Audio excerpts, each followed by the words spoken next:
Hello, everyone, and welcome back to Talk Sara English. I'm Sarah, and I'm very happy you are here with us today. And I'm Mike. It's always great to spend some time with you wherever you are listening. Maybe you are relaxing at home, taking a walk, driving to work, or enjoying a quiet break during your day. Wherever you are, we hope this conversation helps you feel calm, comfortable, and a little more confident in your English. Today, we're going to talk about something many people experience but don't always talk about openly. Our topic is overcoming social anxiety in daily conversations. This episode is designed for B1 to B2 English learners, so we'll use clear, natural English with comfortable pacing and realistic conversations. You don't need to understand every single word. Just relax, follow the ideas, and let your listening improve naturally over time. Before we begin, we'd like to ask you a simple question to think about while you listen. Here it is.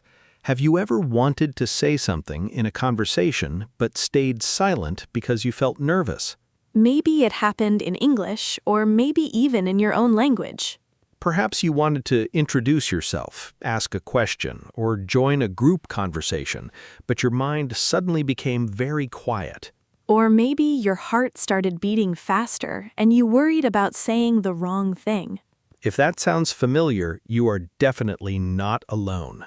Many people think social anxiety only affects shy people, but that isn't always true. Even people who seem confident sometimes feel nervous before talking to others. Social anxiety can appear in many different situations. It might happen when meeting someone new, speaking during a meeting, answering a question in class, or even making a phone call. Sometimes the conversation itself is not difficult. The difficult part is the worry before the conversation begins. Your mind starts asking questions like, what if I make a mistake? Or what if people think I sound strange? Those thoughts can become so loud that they stop you from speaking at all. Today, we want to explore those feelings in a calm and practical way. We are not going to tell you to become confident overnight. Because confidence usually grows little by little through experience.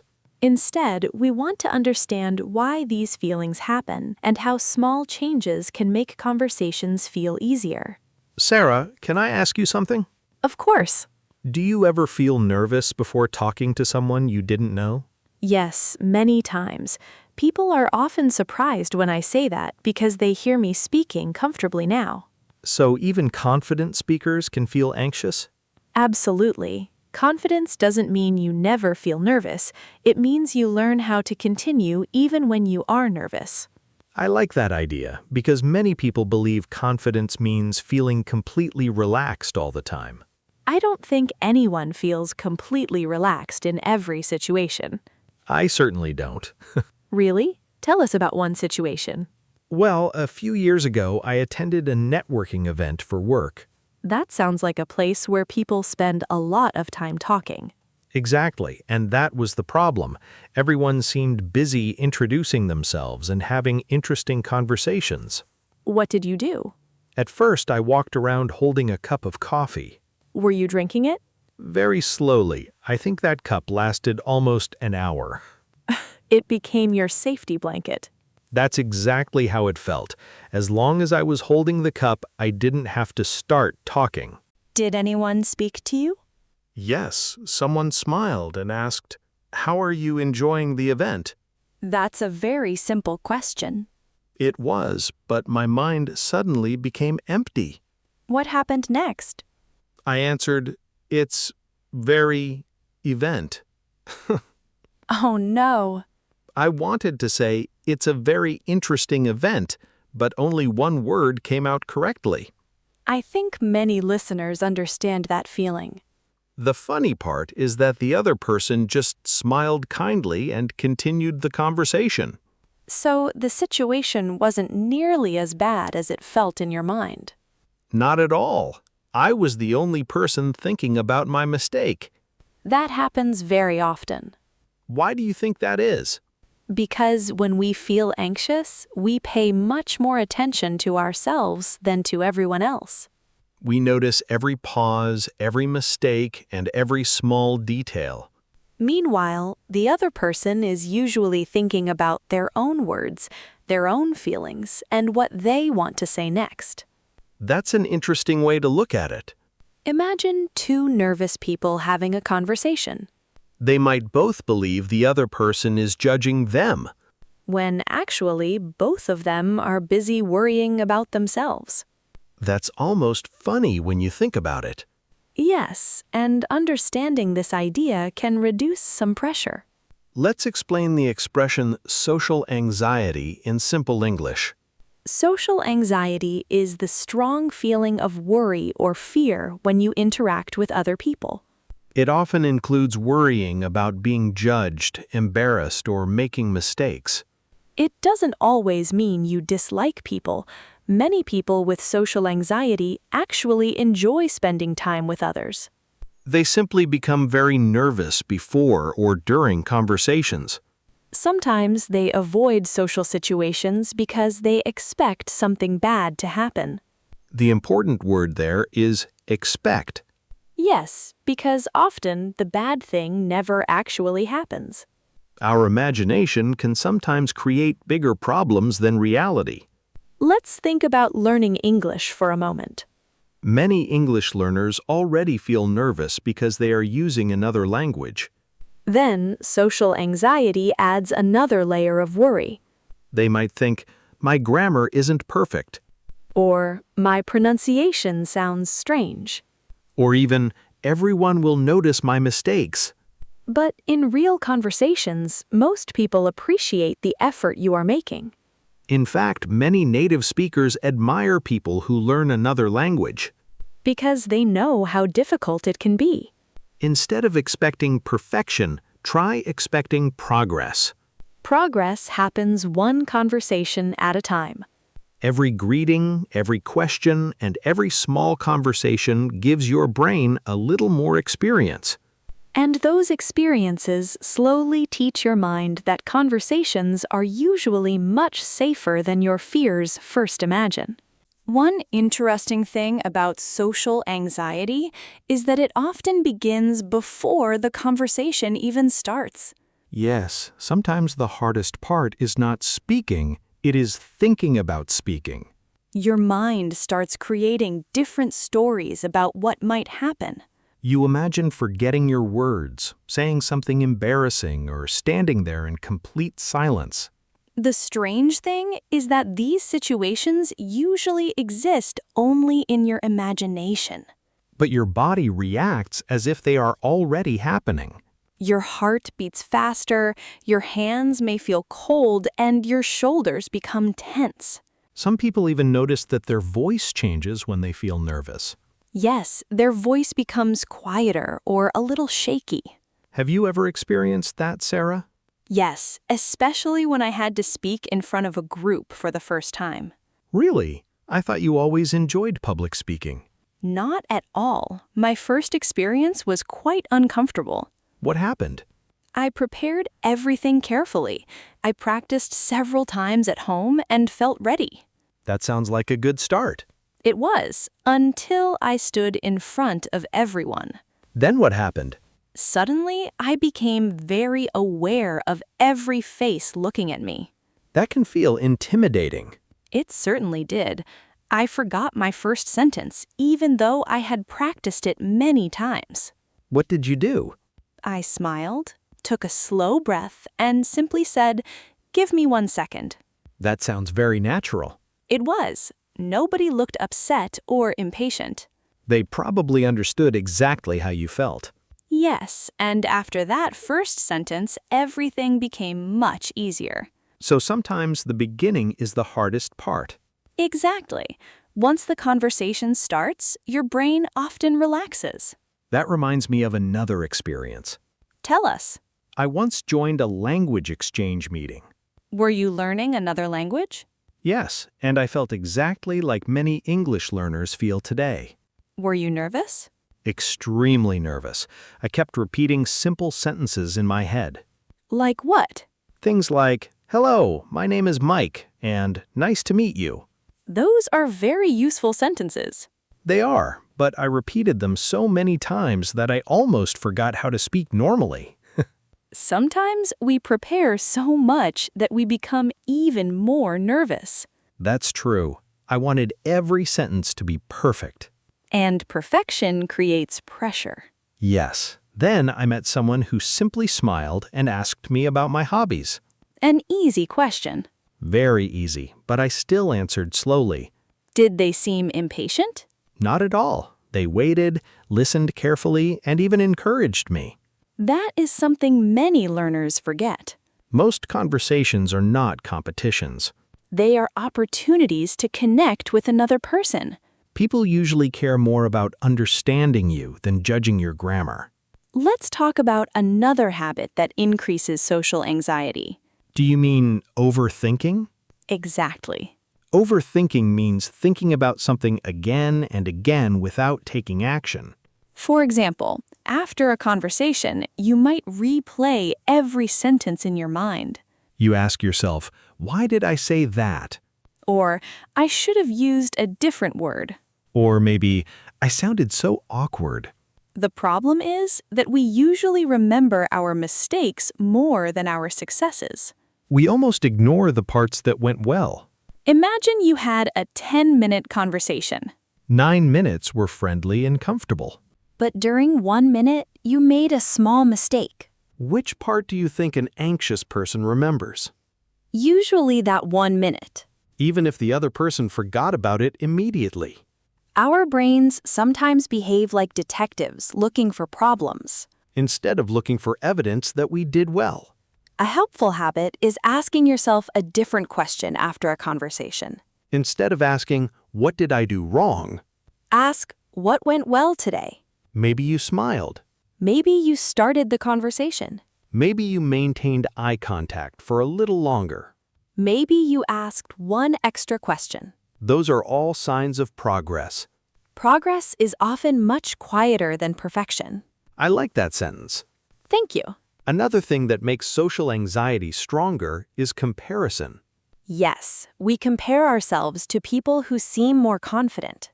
We think they speak so easily. Or they always know what to say. But we only see the outside. We don't hear the thoughts inside their minds. That confident person may also feel nervous. They may simply have more practice managing those feelings. Confidence often grows from experience, not from being fearless. Every conversation becomes a small lesson. Some lessons are comfortable. Others feel awkward. But both kinds of experiences help you improve. Let's share a simple exercise that listeners can try. Good idea. Before entering a social situation, don't tell yourself, I must be impressive. That's a lot of pressure. Instead, tell yourself, I want to be curious. Curiosity changes your focus. Instead of worrying about yourself, you become interested in the other person. You can ask simple questions like, how was your day? Or, what do you enjoy doing in your free time? Most people enjoy talking about their own experiences. And while they are speaking, you have time to relax and listen. Listening is also an important communication skill. Sometimes we think a great conversation means talking all the time. But good listeners often make the best conversation partners. They smile, they pay attention, and they ask thoughtful questions. That takes some pressure away because you don't need to carry the entire conversation alone. Another helpful idea is to stop trying to sound perfect. Natural conversations are full of small pauses, simple words, and tiny mistakes. Even native speakers forget words sometimes. I certainly do. There are moments when I walk into a room and immediately forget why I went there. Laughter. I think almost everyone has experienced that. If our brains can forget something that quickly, it's not surprising that we sometimes forget a word during a conversation. So instead of seeing mistakes as proof that you cannot communicate, try seeing them as proof that you are communicating, learning, and becoming more comfortable every time you choose to speak. One of the most encouraging things about overcoming social anxiety is that it does not require one big, life-changing moment. Most of the time, it happens through many small conversations that slowly build your confidence. Every time you say hello, ask a question, or share an opinion, you are giving yourself another chance to grow. The progress may feel slow, but slow progress is still real progress. Sometimes people believe they must wait until they feel confident before speaking. But confidence usually comes after speaking, not before. That is an important idea to remember. Imagine learning to ride a bicycle. You would not wait until you felt like an expert before getting on the bicycle. You learn by practicing, making small mistakes, and trying again. Conversations work in a very similar way. Every conversation teaches you something new. Maybe you learn a useful expression. Maybe you discover that people are kinder than you expected. Or maybe you simply realize that your fear was much bigger than the real situation. Sarah, can I ask you one more question? Of course. If someone listening feels nervous about talking to new people tomorrow, what is one piece of advice you would give?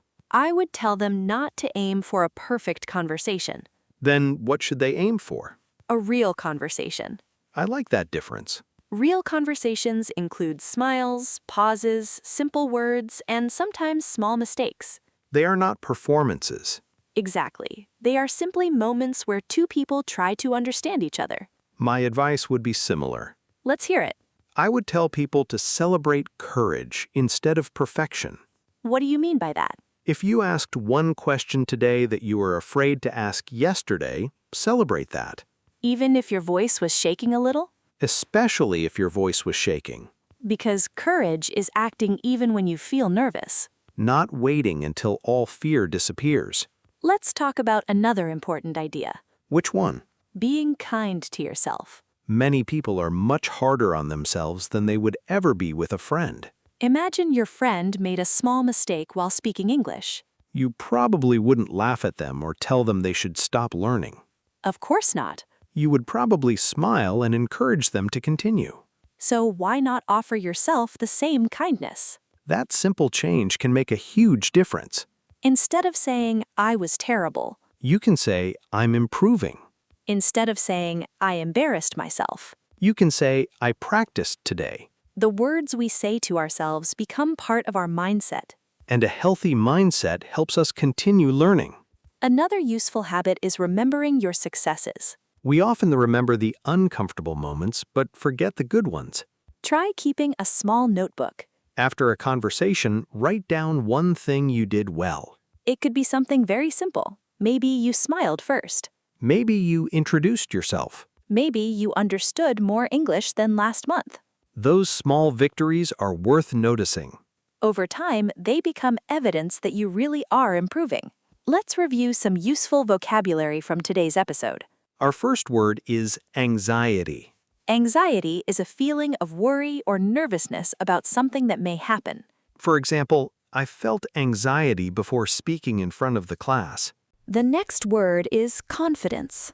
Confidence means believing in your ability to do something.